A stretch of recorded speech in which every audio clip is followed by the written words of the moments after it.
An IVF backtrack from the White House. The president has no plans to mandate IVF coverage, despite promising to do so while on the campaign trail last August.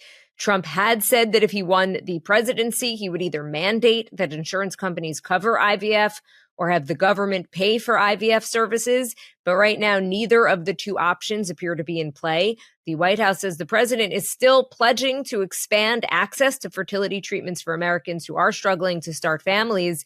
If IVF were to be included in the coverage for millions of people participating in the Affordable Care Act exchanges, it would mean premium costs would go up, and that is not a good look for the GOP as the country approaches the 2026 midterms. So this is something we told you about last year when Trump made this promise, that this was going to be a very difficult promise to keep because of how expensive this would end up being, and that a lot of Republicans in Congress were not willing to go there. It does come as Trump has said he wanted to be, he's called himself the fertility president and given himself various names.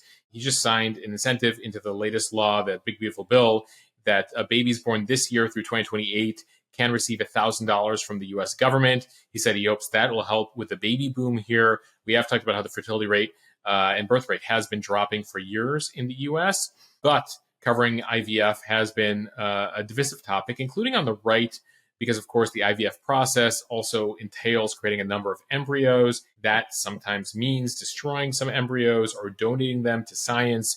And so that's obviously controversial with social conservatives, some of whom believe that embryo is already a human life and should be considered a human life. So they've been trying to strike somewhere in the middle there, at least Trump has, but he can't get the party aboard with covering IVF, at least not yet.